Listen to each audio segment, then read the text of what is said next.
Hello learner, my name is Ruchi Gupta. Welcome to my channel Ruchi Eco Classes for UGC net. इस video में हम जो है कि प्रीवियस ईयर क्वेश्चन ऑफ सितंबर 2020 का ही करेंगे और ये जो है कि हमारा लास्ट वीडियो होगा। अब तक हमने इसमें जो है 4 कर लिए हैं।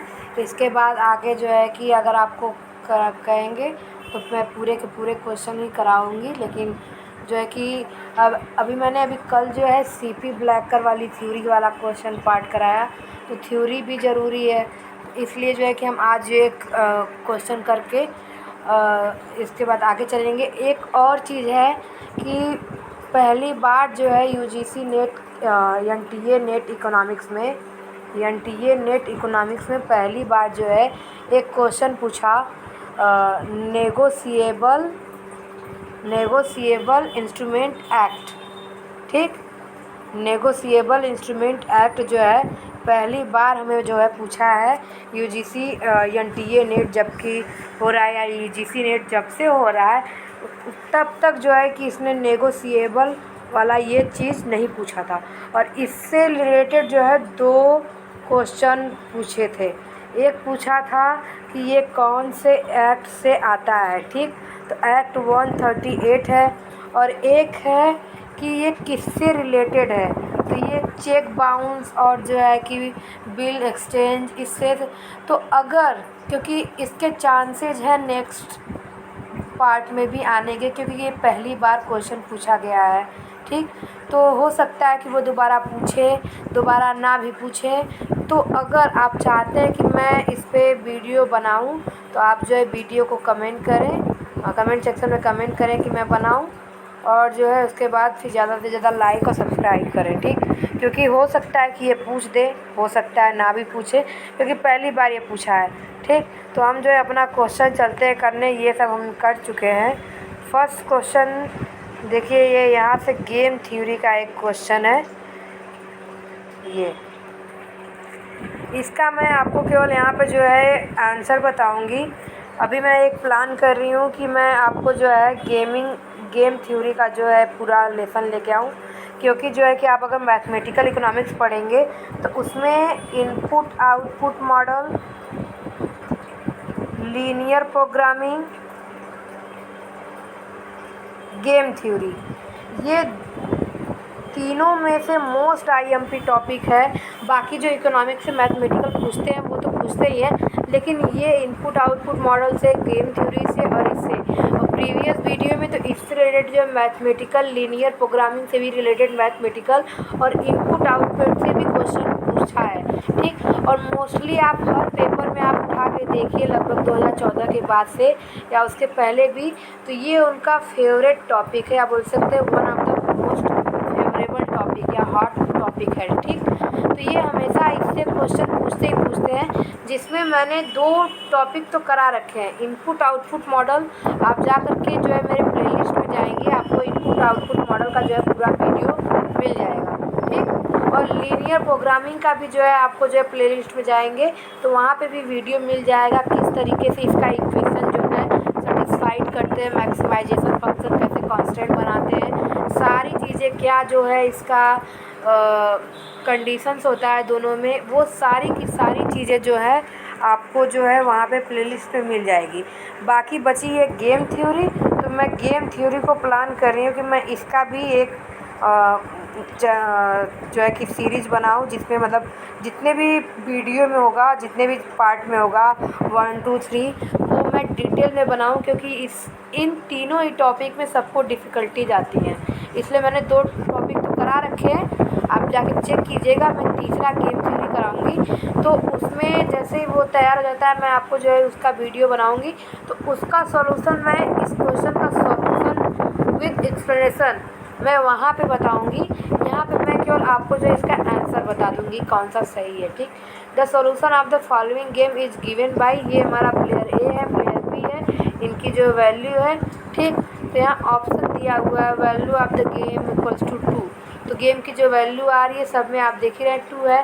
Best strategy for player A and B, A1 B1 respectively, value of the game 2, best strategy for player A and B are A1 B1 और A3 B3, इससे पहले आपने देखा होगा कि ये जो मैट्रिक्स फॉर्म में दिया है उससे पहले ये चार्ट फॉर्म में देता था, इस तरीके से ए बी, फिर ए बी, इस तरीके से करके। तो चार्ट फॉर्म वाला आप अब तक जो है कि आपने देखा होगा, आसान था, कर लेते थे। मैट्रिक्स फॉर्म वाला हमें सॉल्व करना है तो वहाँ पे करेंगे। Value of the game best strategy player A and B are A3 B1 respectively. Value of the game 2 best strategy for जो A1 B3। तो यहाँ पे जो इसका आंसर 2 आएगा। ठीक, इस वीडियो में आपको जो है ऐसे क्वेश्चन मिलेंगे जिसके प्लेलिस्ट मैंने बनाए हुए हैं। ठीक, ये है time series under the condition ext equals to mu and covariance equals to 0 yk is set to be. ठीक, यानी अगर आपने टाइम सीरीज पढ़ा होगा तो टाइम सीरीज का क्या था,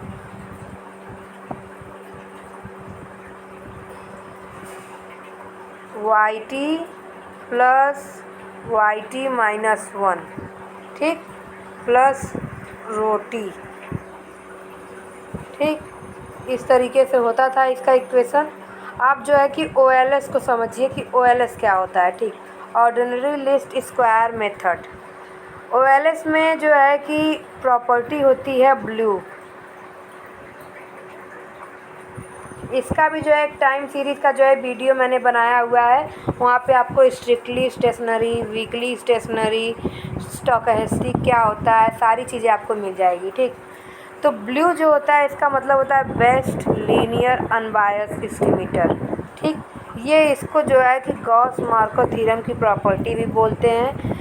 OLS जो है कि बेस्ट लीनियर अनबायस एस्टिमेटर क्यों होता है, बेस्ट इसलिए होता है क्योंकि उसका जो है वेरिएंस मिनिमम होता है। ठीक, वेरिएंस मिनिमम होता है, और मिनिमम वेरिएंस का मतलब होमोसिडास्टिसिटी होता है, यानी जो है कि वेरिएबल्स के जो एरर होता है, एरर टर्म, उसमें एरर बहुत कम होती है। ठीक, और लीनियर का मतलब होता है कि लीनियरिटी इन पैरामीटर होना चाहिए। जैसे आपका एक इक्वेशन यहाँ पे है yt इक्वल्स टू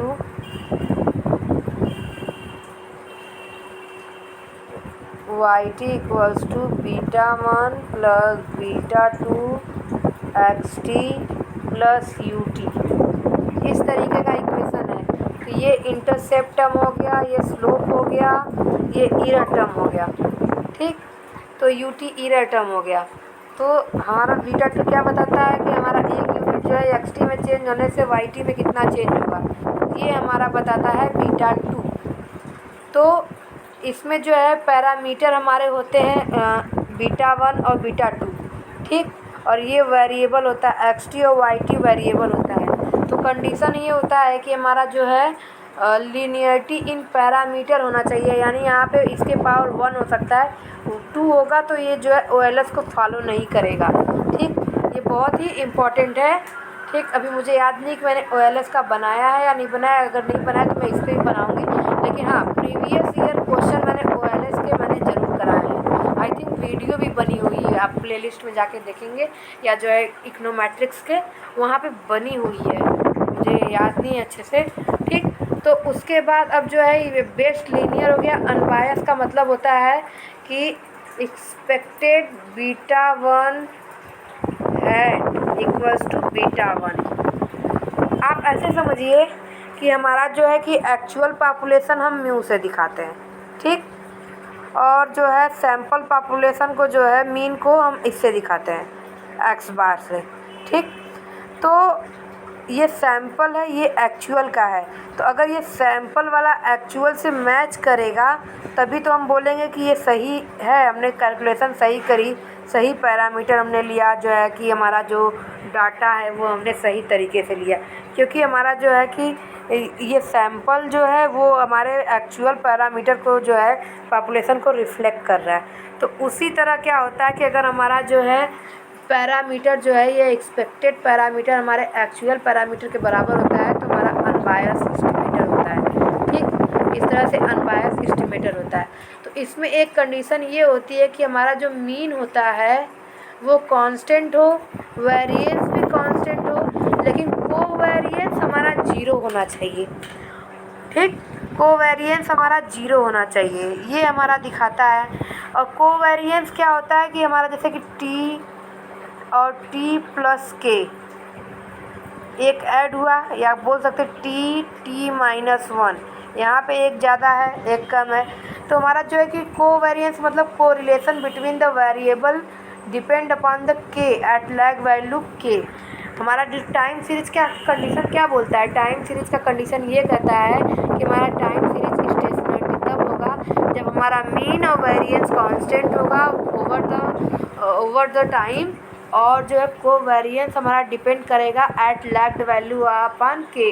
जो हमारा इक्वेशंस होता है y t प्लस के इक्वल्स टू रो टी। ठीक, यहाँ पे ये जो है इसके ऊपर डिपेंड करता है, यानी हमारा जो है ये जो कंडीशन आती है कि 0, ये एक दूसरे से जो है इंडिपेंडेंट होते हैं। ठीक, तब जो है कि ये हमारा स्ट्रिक्टली स्टेशनरी नहीं, यहाँ पे वीकली स्टेशनरी होता है, यानी स्टेशनरी कंडीशंस होता है। ठीक, और अगर ये जो है कि फॉलो नहीं होता है, आपने एक बात ये पढ़ी होगी कि जो हमारा टाइम सीरीज होता है उसमें जो है रो की वैल्यू हम पुट करते हैं 1। जब हमारी ये वैल्यू 1 आती है, ठीक, यूनिट रूट प्रॉब्लम आपने पढ़ा होगा, जब हमारी जो है कि कंडीशन स्टेशनरी नहीं होती है, जब हमारा जो इक्वेशन स्टेशनरी नहीं होता है, ठीक, और रो इक्वल्स टू 1 जो है रखने पर वो इक्वेशन सेटिस्फाइड हो जाता है, तो ये यूनिट रूट प्रॉब्लम होती है। और इसको हम जो है आर्गुमेंटेड डिक्की फुलर कहते हैं टेस्ट, जो कि आपका मैच द फॉलोइंग में भी पूछता है और इसी तरह से भी पूछता है। तो आप जो है कि बाकी जो डिटेल्स में जानने के लिए आप जो टाइम सीरीज़ की प्लेलिस्ट एक देख लीजिएगा। इनपुट आउटपुट मैंने बता ही दिया, और लीनियर प्रोग्रामिंग की भी मैंने बताई दी। ठीक, और यहाँ पे इसका आंसर होगा वीकली स्टेशनरी। यहाँ पे मैंने इसके बारे में कुछ यहाँ पे दिया भी है। ये stationary stochastic process is said to be stationary if its mean and variance are constant over time and value of covariance between the two time period depend only on distance or gap or lag between the two time period, यानी k। The type of stochastic process is known as weakly stationary or covariance stationary or say stochastic process। ठीक, ये देखिए हमारा जो है input output model से related है, जो कि डिपेंड करता है हमारा जो है हॉकिंग-सिमोन कंडीशन पे। और हॉकिंग-सिमोन कंडीशन हमारे 3 शर्तें होती हैं। पहला ये है कि determinants of A should be positive. Second होता है डिटर्मिनेंट्स आई माइनस ए, यानी आई हमारा है यहाँ पे identity matrix should be positive, ये भी सही है। Determinants I minus A should be negative. Principal diagonal element of matrix I minus A should be positive. ये तीनों अपने जगह सही हैं, लेकिन हमें पेपर में कभी कभी ऑप्शन के अकॉर्डिंग जो है ऑप्शन चुनने होते हैं। ठीक, तो डायगोनल में जैसे डायगोनल का समझने की कोशिश की, ये ऐसे होता है, जो हमारे इस तरीके के एलिमेंट होते हैं ना, ये डायगोनल। ठीक, तो ये वाले एलिमेंट जो होता है 1 माइनस A11 होता है, यहाँ पे 1 माइनस A21 होता है, A1 माइनस A31 होता है, तो वो पॉजिटिव होना चाहिए। और डिटर्मिनेंट्स ऑफ ए जो मैंने सॉल्व कराया था कल, इसकी वैल्यू जो है पॉजिटिव होनी चाहिए। और आई आइडेंटिटी मैट्रिक्स क्या होता है कि डायगोनल में जो है 1 1 होते हैं, बाकी सब जगह 0 0 होते हैं, तो उससे में से उसे घटाएंगे तो वो पॉजिटिव होगा। ठीक, तो ऑप्शन के अकॉर्डिंग हमें 2 ही ऑप्शन सही बता रहा है, तो ये ऑप्शन तुम्हारा कंफर्म सही है, एक डी। ठीक, सी कैंसिल है, तो सी को आप कैंसिल कर दो इधर से। ठीक, अब आप सोचेंगे कि बी डी चुने कि ए डी चुने, तो आप determinants A should be positive, ये आपको पता है। ठीक, लेकिन अगर सोचिए अगर हमारा डिटर्मिनेंट्स ए हमारा 0 हो जाएगा, ठीक, तो ए अगर हमारा 0 हो जाएगा तो उसके आगे तो हम बढ़ेंगे ही नहीं। कहने का मतलब ये कि अगर हमारा ए पॉजिटिव है तभी तो हम आई माइनस ए घटाएंगे, मतलब ए की कोई वैल्यू है तभी तो हम आई माइनस ए घटा रहे हैं। यानी कि इस वाले जो है इक्वेशन कंडीशन में ये वाला कंडीशन जो है इंक्लूडेड है। ठीक, ये वाला कंडीशन जो है इंक्लूडेड है इस वाले इक्वेशंस में। तो जो है कि हम बी और डी को सही करेंगे। नेक्स्ट चलते हैं। If the disturbance term is heteroscedastic which one of the following responses based on the given statement is true. मैंने अभी आपको ब्लू के बारे में बताया सब कुछ अच्छे से। तो उसमें अब आप यहाँ पे देखिए हेट्रोसिडास्टिसिटी क्या होती है कि जब हमारा वेरिएंस कांस्टेंट नहीं होता है ओवर द टाइम, यानी हमारे यहाँ जो है कि वो स्प्रीडनेस होती है वो ज़्यादा होती है, ठीक। यानी कि जो ये स्लोप होता है, स्लोप से ईरर टर्म यहाँ पे यहाँ इस तरीके से होता है, ठीक।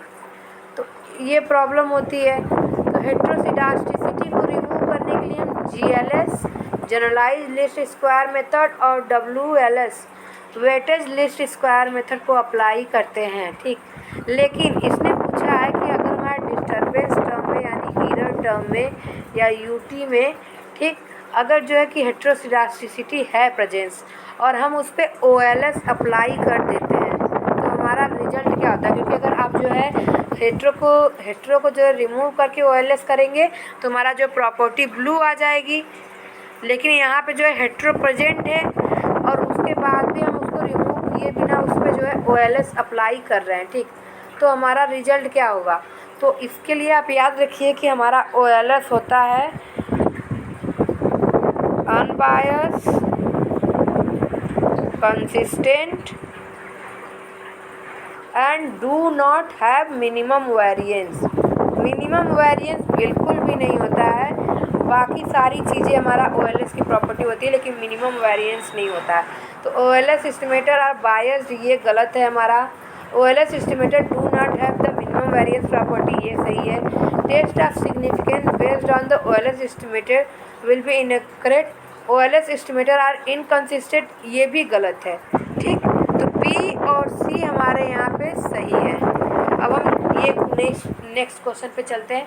Which of the following equation represent national income identity. तो ये आप देख के ही बता सकते हैं कि ये C वाला है। ये जो है कि ओपन मार्केट के लिए है, आप बोल सकते हैं ओपन इकोनॉमी के लिए है। X जो हमारा एक्सपोर्ट दिखाता है, M हमारा इम्पोर्ट दिखाता है, C कंजप्शन है, I जो है इन्वेस्टमेंट है, G हमारा जो है गवर्नमेंट एक्सपेंडिचर है, ठीक। Y इनकम है। क्लोज्ड इकोनॉमी होता तो ये केवल इतना होता, ठीक। तो यहाँ पे आंसर जो है हमारा 2 हो गया। अब जो है हम जो है इसके बाद अगर आपको कोई सितंबर 2020 के क्वेश्चन अगर आपको कोई भी न समझ में आए हो जो कि मैंने बताए हो, या आपको अगर पेपर सॉल्व कर रहे हैं आपको कोई क्वेश्चन न समझ में आया हो तो आप मुझे वो कमेंट सेक्शन में कमेंट कर दीजिएगा। मैं आपको वो जो है डिस्क्राइब कर दूँगी और सॉल्व भी करा दूँगी। तो अगर आपको वीडियो पसंद आया है तो आप चैनल को लाइक करें, सब्सक्राइब करें और बेल आइकन को प्रेस करना ना भूलें, जिससे आपको आने वाले वीडियो की नोटिफिकेशन मिल जाए। और हाँ, एक बात जो इम्पोर्टेंट नोट कि मुझे कमेंट सेक्शन में कमेंट आया कि मैं PDF शेयर कर दूं, तो आप जो है कि अपनी ईमेल ID को जो है कमेंट सेक्शन में कमेंट कर दीजिए। मैं उस पर जो है आपको जो है सेंड कर दूंगी PDF वीडियो का, ठीक। तो अगर आपको जो है कि वीडियो पसंद आया तो चैनल को लाइक करें, सब्सक्राइब करें, बेल आइकन को प्रेस करना ना भूलिए, जिससे आपको आने वाले वीडियो की नोटिफिकेशन मिल जाए। क्योंकि मैं अभी प्लेटफॉर्म ढूंढ रही हूँ कि मुझे किस पे जो है सूटेबल प्लेटफॉर्म ढूंढ रही हूँ कि मुझे किस पे करना चाहिए। तो अभी तक मैंने वो प्लेटफॉर्म जो है कि अभी क्रिएट नहीं कर, मतलब उस पर जो है पहुँच नहीं पाई, रीच नहीं कर पाई। तो इसलिए आप मुझे ईमेल ID अपना जो है सेंड कर दीजिए, जिससे मैं आपको जो है मेल कर दूँगी, ठीक। और आप जो है कि मेल कर सकते हैं रुचि गुप्ता RUCHIGUPTA और फिर उसके बाद है 2। मैं आपको जो है कि आप जो है कि कमेंट सेक्शन में कमेंट कीजिएगा, मैं नेक्स्ट वाले वीडियो में आपको जो है प्रॉपर लिख के दे दूँगी। तो थैंक यू सो मच।